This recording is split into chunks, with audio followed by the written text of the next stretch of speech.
Good afternoon বন্ধুরা, কেমন আছেন? সবাই ভালো আছেন তো? আমিও ভালো আছি। তো আজকে আমি এই যে ধোকার ডালনা করবো, এই যে ধোকাগুলো ভেজে নেব। হ্যাঁ, চলো রান্নায় দেখো রান্না করছি, ঠিক আছে? গ্যাস জ্বালিয়ে দিয়েছি, এবার তেল দেবো। কড়াটা একটু গরম হোক। কড়ায় তেল দিয়ে দিয়েছি, তেল গরম হয়ে গেছে। এগুলো একটু ভেজে ভেজে নেবো। ভাজা আছে, তাও অল্প অল্প একটু ভেজে ভেজে নেবো। ভাজা হতে থাক। এই যে এক রাউন্ড ভেজে ভেজে তুলে নিয়েছি, আর এই কটা ভাজছি, ভাজা হতে থাক। চলে যাবে, এইগুলো ভেজে তুলে নিলাম। এবার এইগুলো চারটে পনির বল ছিল, এইগুলো পনির বল, এইগুলো একটু ভেজে নিচ্ছি, হতে থাক। ভাজা হয়ে গেছে পনির বলগুলো, দেখতে পাচ্ছ লাল লাল করে ভেজে নিলাম। এই যে সব কটাই ভাজা হয়ে গেছে, দেখতে পাচ্ছ। এবার আরেকটুখানি তেল দেবো, তেল না দিলেও হবে। দুটো শুকনো লঙ্কা দিয়ে দেবো, আর তেজপাতা। এটা গরম হতে থাক। পেঁয়াজ দিয়ে দিলাম, পেঁয়াজটা একটু ভাজা ভাজা হবে। তারপরে আলু আছে, আলু দিয়ে করবো, জানো তো। এই যে আলু আমি সরু সরু করে কেটেছি, আলু দিয়ে করবো। পেঁয়াজটা ভাজা ভাজা হতে থাক। এবার আমি আলু দিয়ে দিলাম। আলুগুলো তেলের সাথে ভালো করে ভাজবো। তারপরে টমেটো দেবো, মশলা দেবো, হতে থাক আলু ভাজাগুলো। দেখো বন্ধুরা, আলুগুলো খুব সুন্দর ভাজা হয়ে গেছে। এবার দিয়ে দেবো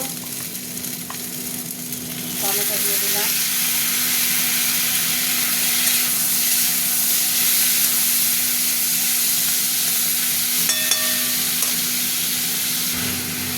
এই আদা রসুন, তারপর লঙ্কা গুঁড়ো, হলুদ গুঁড়ো সব দিয়ে মশলা করেছিলাম। মশলাটা ঢেলে দিলাম,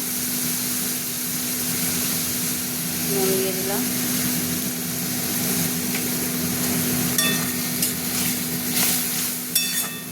মশলাটা একটু কষা কষা হোক। দেখো বন্ধুরা, মশলার তেল ছেড়ে দিয়েছে, মশলা কষা হয়ে গেছে। এবার জল দিয়ে দিচ্ছি। আলু ভেজে মশলা কষতে কষতেই সিদ্ধ হয়ে গেছে আলু, দেখবে? এই দেখো আলু ম্যাক্সিমাম সিদ্ধ হয়ে গেছে। নুনটা দেখে নিই কেমন হয়েছে, একদম পারফেক্ট। আর একটু জল দিলাম।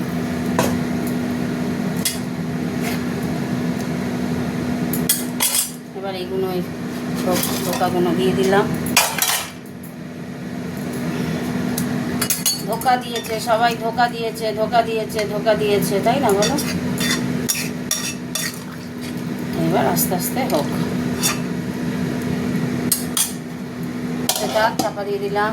এই যে উপর দিয়ে একটু দই দিয়ে দিলাম, যেরকম দই পোনা করে না, এরকম দই একটু দিয়ে দিলাম, আরও টেস্ট হবে।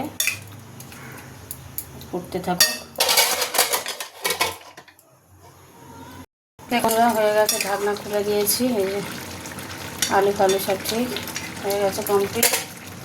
এবার চাপা দিয়ে দিচ্ছি, গ্যাস অফ করে দিলাম। চলো তোমাদের সাথে একটু কথা বলে নিই। বলো আজকে গেলে কী করলাম? ধোকার ডালনা। কেমন হয়েছে কমেন্ট করে জানিও, কমেন্ট করো। টাটা।